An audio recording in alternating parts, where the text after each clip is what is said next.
places, everyone.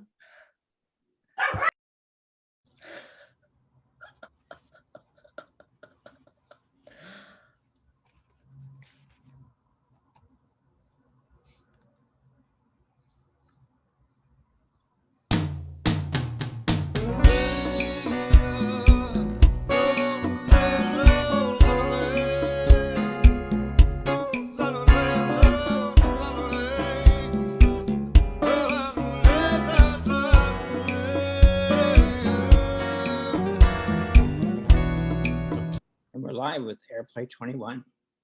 Hi, I'm Coni Koepfinger, and this is AirPlay21. And we're moving right through the seasons here. We have a couple more shows, and then we're going to take a break for the summer. But for next season, starting in the fall, send me your work.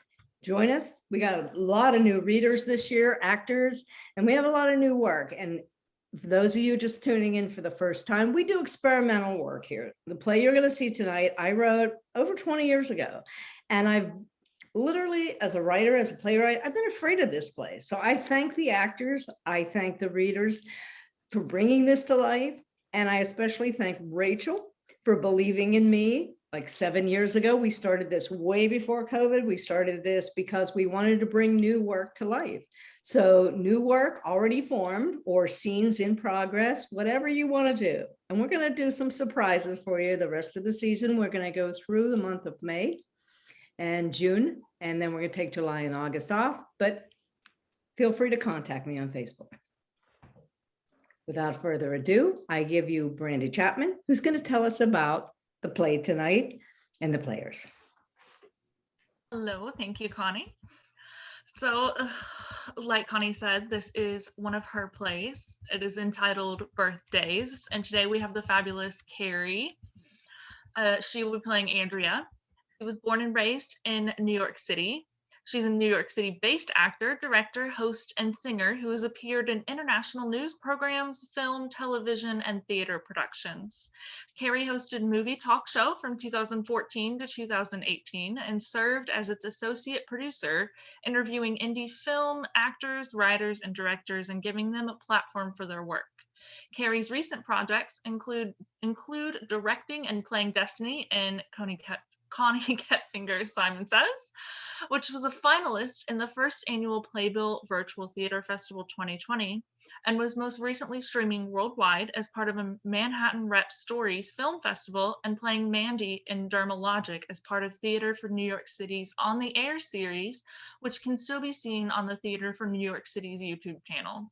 It is always such a joy for Carrie co-hosting, directing, and acting on AirPlay.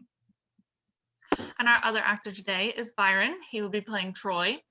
He is an arts management consultant, actor, director, producer, dramaturge, and historian. His highlights and many credits currently include working as an independent arts management consultant, helping artists and arts organizations with grants administration, fund development, marketing, public relations, event planning, and capacity growth and development. Based in Washington, D.C., most recently he produced a theatrical film short, Simon Says, as a finalist for the first annual Playbill Virtual Theater Festival 2020, and directed the Fannie Lou Hamer story, an award-winning theatrical production starring Missouri Moyo Ayambe. I am sorry if I butchered that name. There you go. and he was the acting assistant director at the Louis Armstrong House Museum located in Corona, New York City, no relation to the virus. Other recent credits include director of the best play of the 2016 One Festival, Marlene Goes to Hollywood, Mohandas K. Gandhi in the production of Peace Speaks, Dr. A.C. Jackson in the production of Black Wall Street, the story of 1921 Tulsa, Oklahoma race riots. In New York City, he was the executive director of the Frank Silvera's Writers Workshop and won an Obie Award for playwriting and development. So today's show is called Birthdays, an absurdist drama in one act. In this fractured fairy tale, a family remains forever dysfunctional. Troy Trisk cannot leave the house and won't open the door.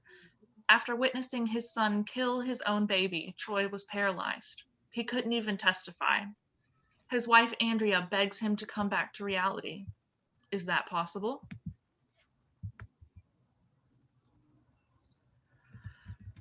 So the time is morning, springtime. Place a cluttered kitchen in the Craven Trisk modest family home. The stage is dark. Two people are dancing passionately. The music stops. The dancers part and stand still and stare at each other. The lights come up on a small, round kitchen table downstage right.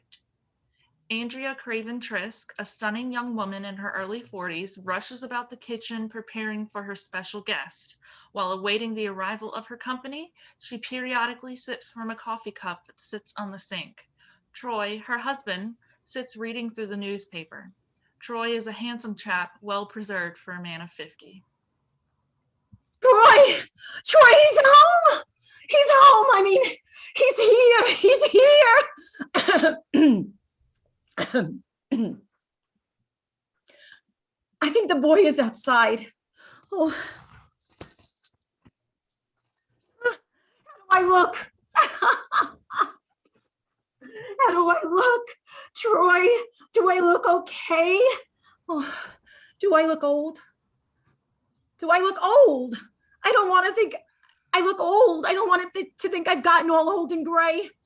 Oh, he'll be ashamed of me. Oh, look, he's coming. Oh, this has to be him.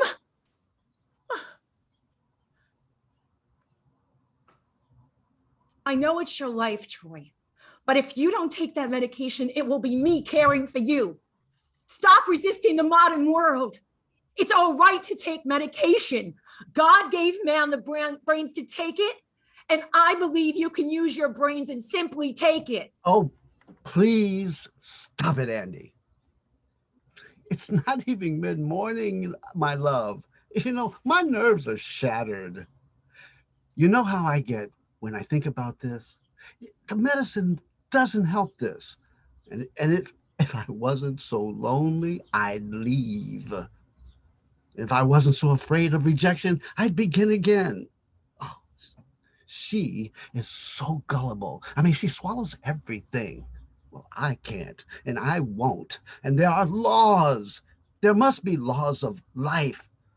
Oh, why am I so insecure? Oh my God, when did all this happen? Oh, I'm sorry. I'll show you. I took the medis. My teeth, my teeth are in, right and scrubbed and proper. Spanking bright and clean. Now, I promise, I'll try not to offend you today. Still, it's my appearance, and I should be able to keep it that way, the way I choose to. Right? You decide on how to keep up your appearance, don't you? Mm-hmm. Oh, and I'm getting too old for this. You know, nearly 50 next month. For all we've been through. Though I know I don't look it at all. I should have been a prince. No. I should have went on my way to my music. We should have stayed in the city. We wouldn't be in this mess today if I would have just stayed a conductor. Oh, honey, give me some nice Vivaldi. Yeah, and a hot herb tea with lemon. I need to purify my emotions. I need peace. I need calm. All I get is calamity. Yes. Look at that life just teeming my glorious garden out there. How can one not fall in love with wildflowers? And I shall be the honored conductor. Yes, ladies and gentlemen, may I present to you my Symphony of Life, opus number 1. And in this scene, the mighty king, behold the harmonic conversion of his people. Have you seen him yet? Look upstairs. Please, maybe he came in. He didn't see us and he wandered upstairs. Did you turn on the coffee yet? No, I don't feel like coffee today. Perhaps tea, I said. Got heartburn. I'll make the coffee, as usual. Do you want toast or a bagel? It doesn't matter. Oh, good, because we only have the plain bread left. Oat bran's gone. Oh, bagels are gone. God, nothing's left here. I better go shopping again soon. We'll soon have nothing to live on. Oh, I hope we have jelly. And you think I'd have gone shopping with the boy coming home here and all? Oh, yes, we do have jelly. Oh, at least 2 flavors also. I can't imagine toast without jelly. He used to make PB&Js. And jelly would be all over him. The toast is burning. You're burning the toast again. And I can't stand that smell. I told you to fix that toaster. It's always ruining the toast. It don't work right. I scraped it for you. I hate when she scrapes the toast. It doesn't work right. Thank you, dear. Please stop correcting my speech. You're not the teacher in this house. I'm not your student, man. I'm your equal here. And fix the stupid toaster already before it burns more bread. There's nothing wrong with the toaster. Oh, then it's me, eh? It must be me then. Oh, my head, my head. I think I need an aspirin. Is he really getting out today? Oh my goodness, I'd almost forgotten. He may be upstairs already. Go look, Troy, please. Troy, try. I'll get the coffee for us. Will you go on and have a look-see? I think I heard him come down, Troy. You know, you must go. I mean, well, he just may be in the bathroom doing manly things. Oh, he's not mama's boy any longer. Andrea, Craven, Trisk, if that boy wandered in and went upstairs, then he has lost his manners. We are a more genteel species here. Not ordinary, not average, romantic, poetic. We go through the rituals of polite society even before we go to the bathroom. Yes, even in our own homes. Please, Troy, please. Don't tell them our business like that. It's so vulgar. They've no right to know things. No, go on upstairs and look for the boy. I'm gonna go up there. He'll come down here eventually. And besides, there's nothing vulgar about talking to the audience. We are actors. We get paid for this. Now that's vulgar. Money just cheapens everything in life. Troy, stop using the word vulgar. It's so vulgar. Look at this mess. Oh my God, I don't think I've grown old that I can't keep house any longer. What a mess. What a vulgar mess. God, Troy, I'm out of dish soap. Ah, how can this be? The sink is full of scum. And think of the germs. I'll just have to use laundry soap. Or should I use shampoo? Well, considering where he's been, vulgarity is probably part of his nature by now.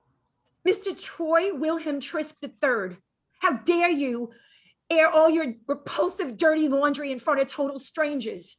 Why, it's absolutely Vulgar. cyber repulsive. No, vulgar would have been a much better choice. You already used the word repulsive in that sentence. Everyone knows that you should never use the same word twice in the same sentence. Did I say that right? Troy Trisk, please, don't tell them things about our family. They can't understand us. Oh, Andrea. We're different. Relax, Andrea. Now come sit down and have your coffee with me right here at the table. You and I know that we're different, but the truth is, it doesn't matter to them, okay? The plain truth is, either way, the fact remains the same. They hold the tickets to our fate. They are paying customers. Oh, Troy, repulsive. Any interesting mail lately? Today is Sunday. I said lately. Oh, sorry. I got a letter from my friend Zoe last week. Had gotten. Stop correcting me. I'm sorry. All right. How is she? I always liked Zoe. You meet so many interesting people. You could too, you know. You're the one that considers yourself private. People think you're stuck up, Troy Trisk. They're afraid of you. I said, how is Zoe then? She's abroad again. We may even get to see her again soon. She may be in for a visit. Oh, I remember meeting her like it was yesterday. We were in the showers at the pool. I wish it still was yesterday. Oh, remember how we used to love to swim? We were in the showers and Zoe asked me to borrow some baby shampoo. And I noticed her accent and asked her about the theater. Life is funny, eh? No, it is not. It's not funny at all. What was that, Troy? Nothing. You're just lucky. You know, not everyone can make a connection with shampoo and a soap opera and wind up with great friendship. Not soap opera, theater. We have a bond in the arts. True artists recognize each other in a crowd or, what was that? Did you hear a car horn? Oh, look! Oh, the car that was here is gone. Either he came in, went upstairs and is blatantly ignoring us, or that wasn't his car at all. Now, wait just a minute, Miss Andrea, you can't disregard all of other possibilities here. Maybe it wasn't his car, or perhaps he just got dropped off. Perhaps he isn't coming, and perhaps they have changed the verdict. Shh. Don't be daft, Troy. Of course it wasn't his car. How in the world would he get a car seeing where he's been for the last 3 years? Of course he'll be getting dropped off. They always get dropped off. Now, wait a minute. Who's dampening the soiled panties in public now? Now. You just said 2 nows. I think you're slipping, Mr. Oxford Yale professor. What's 2 Niles? Are you trying to say tunnels with a weirdish accent? Now, what on earth is a weirdish accent? Another one of your silly made-up words. If it's a concept, that can't be a word. If it's a concept, it can be a word. Troy Trisk, you're just too much. Oh, are you going up? I mean, Andrea, I would have gone up eventually.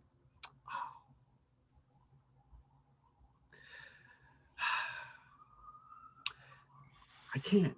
I just simply can't. It must be divine invention. I'm paralyzed. I don't even have a choice.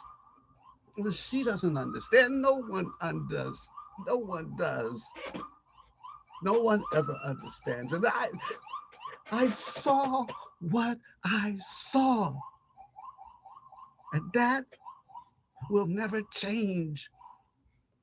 We could never rewrite that scene. It's finished. It is as it is written.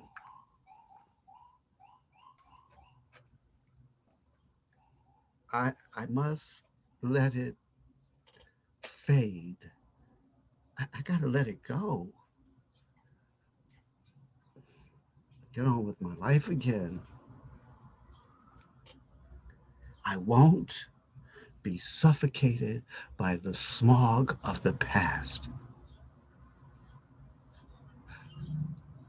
I must take a deep breath.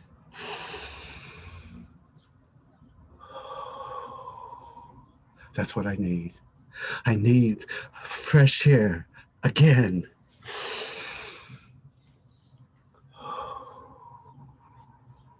Yes, no more of those foggy memories.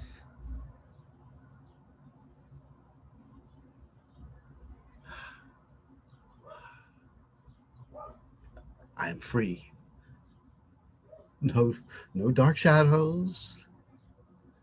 For me, no more.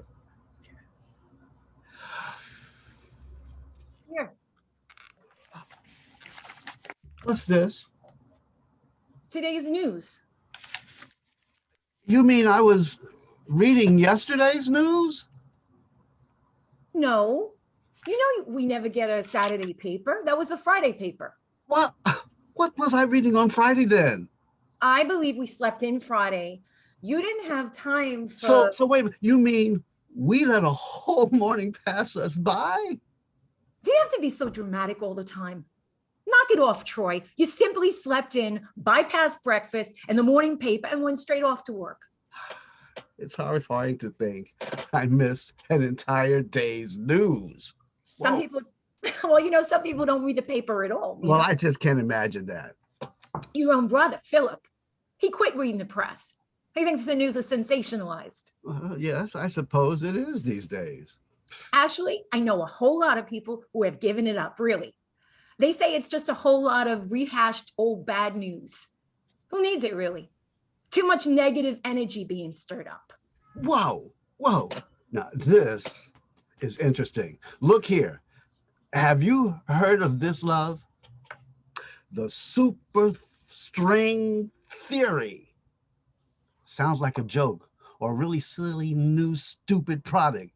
No, but it's physics. You know, I could have been a physicist. Nah, I could have been a physics professor. Now, that's what I should have been. See, I loved Einstein's biography, and I could have been a biographer. If I could have, I would have stayed on in my studies at the university. What's that, Troy? Nothing. I mean, they call it the superstring theory. Think perhaps I've heard of it. It's something about basketball players becoming immortal, isn't it? No, not at all. Here, just let me read it to you. No. You can't read it in the theater. These people are paying to hear you read the newspaper. They can buy the damn paper and read it themselves. Now, will you please look upstairs and see if your son, our son, is here? No, No, just no.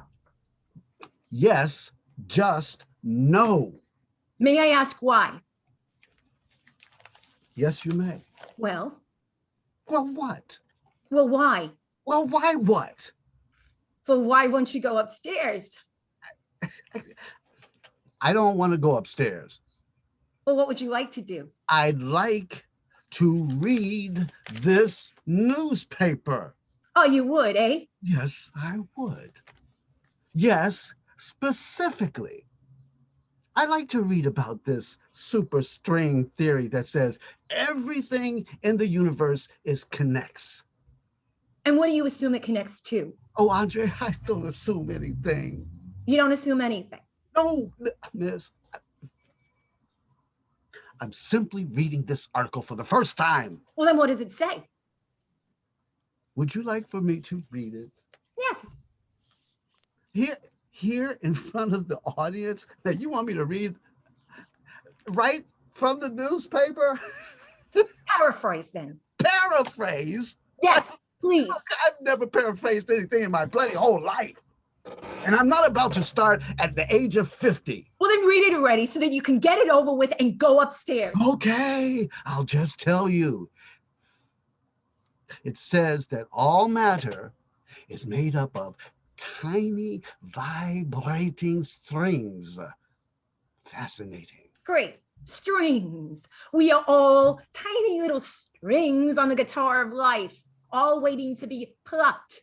Now, please go upstairs and see if our wonderful son is up there. No, You said you would. no, you said that I would. Well, then how do you suppose we should know if the boy is here yet or not? Perhaps he will come down. And if not, Well, that would mean a number of things. Perhaps he's not up there at all. Perhaps he never was. Perhaps this is all an illusion. Perhaps it's merely a senseless plot. Now, you know, there's a lot of that going around these days. And perhaps he's come and gone already. And perhaps you were seeing things, and perhaps it wasn't even his car. I know it wasn't his car.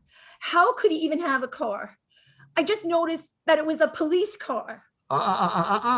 Dirty laundry coming out again. Look, they may have paid for the wash cycle and the suds, but I think they may need to put in another coin or two for the rinse here. I mean, we are talking about some pretty tough stains. We're talking about some real life dirt. We're probably getting into some really hot water this time. There's a brief pause. A car horn sounds off stage. He's here finally. There's a brief awkward pause, followed by a doorbell ringing and a loud knock. Well, go on. Can't. For pity's sakes, man, why not? I'm intrigued by this, and I want to read. You haven't seen your son in 3 years. It is now his 21st birthday. The child is at the door, and you want to read the paper. Oh, you are daft, man, daft. You can't just sit there and read. This is a momentous occasion. That's where you are wrong. What? What? What do you mean that I'm wrong? Well, I can sit here and read. You'll get the door eventually. Oh, now don't be silly. I can't answer the door and you know it. Well then. Well, then what? Well then, we shall wait. We can't wait. I can. And so could you. You know, it'd be a great lesson in patience for you. You, Andrea. Aren't you forgetting something, Troy? I am not sure. I'm forgetting something. And if you had the memory to enough to bring it to mind, I am sure you can see in plain sight exactly what it is that I am forgetting. Watch out, folks. Here comes the flood. We once had a son, Troy. A lovely little boy. Oh, brand spanking new, red flesh and all. We brought the babe home, put him in the cradle, and sang him a sweet, sweet little lullaby. Oh. Can you recall the lullaby, Troy? Oh, what a lovely little melody. Oh, my pet. Oh, would you be kind enough to jog my atonal memory? Hush, little boy, it's time to sleep. It's time to close up shop. Rest your eyes and watch a dream show. But real life is just a flop. Hush, boy, hush, hush, and wait for daybreak. Hush now, baby, and sleep away for your own sake.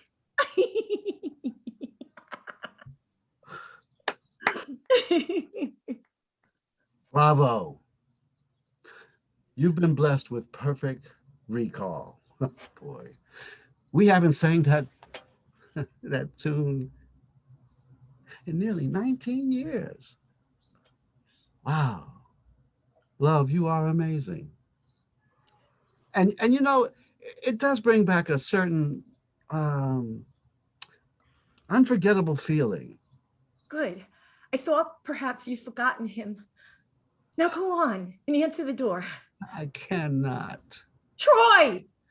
Have the butler answer the door. We haven't got a butler. Oh, then we've got a problem, haven't we? No, it's not a problem at all. We seem to manage quite nicely without a butler. We truly do well with the maid. The maid usually answers the door quite finely. When it is the maid's day off, I feel that we are both responsible adults, and when we're home and someone rings the bell and or knocks, we should can and will answer the door quite promptly, and we shouldn't even be entertaining the tainted thought of letting our approaching guest wait an entire day or so till the goddamn maid returns. Now then, our only begotten son seems to be at the door at this very moment, and I believe he has knocked and he has rung the bell quite effectively so that we should be aware of his current condition at the door, and that we would be kind enough to answer that door, which he's been waiting long enough. Is this not true, Troy Trisk? How long will you make him wait, Troy? How much longer must he wait? Yes, indeed, this is all true. It is quite true.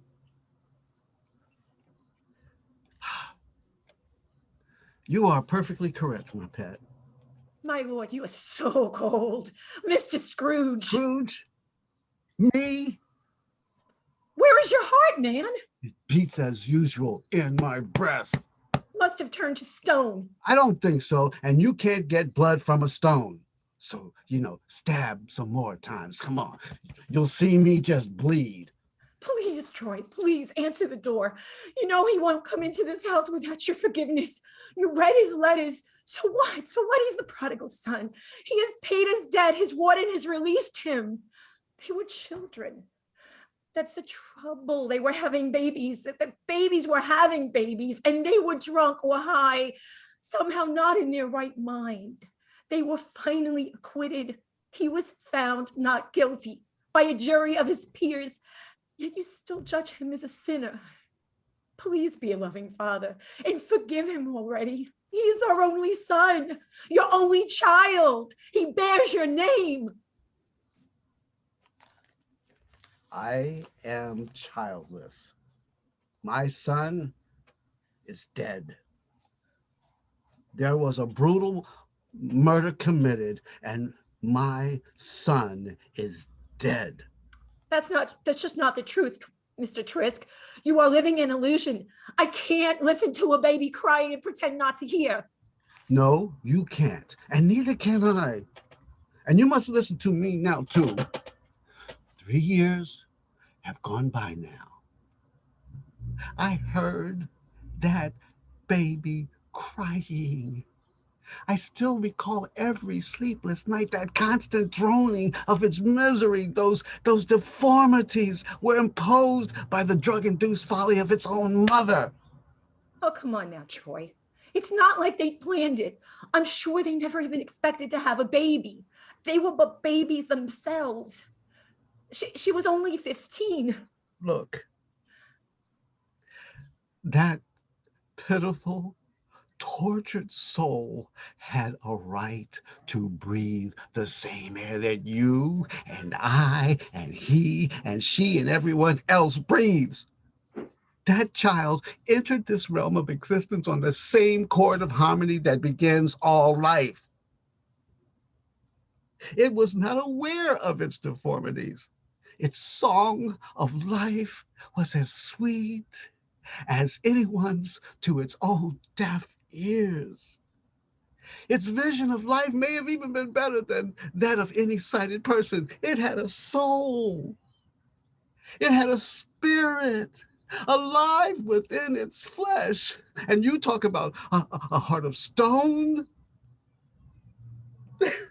This beloved son, our flesh and our blood, as you so proudly announced, had absolutely no right to do what he did. God damn him! He committed murder. I stood there and watched it. You didn't see it. I see that same scene playing over and over and over every night in my dreams. And I stood at that bedroom doorway as he smothered his own flesh and his own blood. And I heard that tiny baby's tiny neck bones crunching as our son just pressed that silk pillow hard upon its innocent little face. Now, you tell me, who in the hell has a heart of stone? And I'll tell you that I have no son no longer. No child of mine would deny a baby the very breath that gave it its life. There is no excuse. Now, I beg you, leave me alone. There's a doorbell ringing and a loud knock. Andrea wanders about her kitchen humming her lullaby. A dish falls to the floor and shatters. Andrea stands motionless for an instant. There's a brief pause again, followed by a doorbell ringing and a loud knock. Knock repeats, alone. Andrea goes to the table and puts the radio on. She changes the station to some light, jazzy music and adjusts the sound so that it is barely audible. After a bit, she picks up the newspaper and reads quietly to herself a moment. Oh, this really is very interesting. Yes, if I may speak candidly, and if I may be so bold as to paraphrase this here story about the superstring theory, well, it seems to me the scientists have had it all wrong all along. Did I just use two all in the same sentence? Suppose. I don't know if it's right or wrong. Who knows? Yes, same sentence. Well, getting back to it. You see, I know there have been discoveries in theoretical physics that leads them to believe that all matter in the universe is made up of tiny vibrating strings. What have we been calling the atomic particles of life that are actually tiny little loops? These loops, sort of like little pieces of string, undulate in distinct ways, giving a huge variety of so-called appearances, all palpitating in their different stages and ages of life. Life is so very much like the theater, wouldn't you say?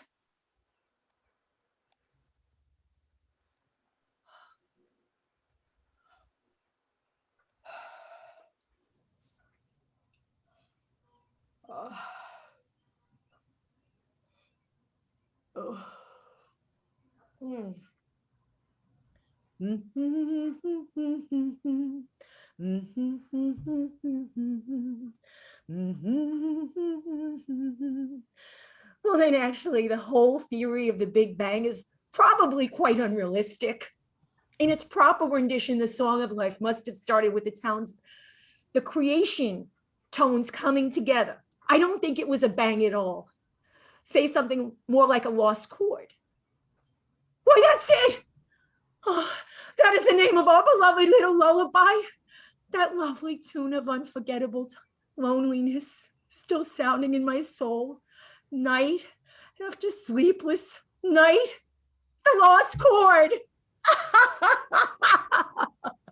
Life is funny. She sits at the table and picks up the newspaper once again, hiding behind it. A slight pause. It is followed by the chiming doorbell that finally reaches the lost chord of creation. It is followed by an immediate blackout. The end. End of play. Thanks for listening. See you next week on AirPlay.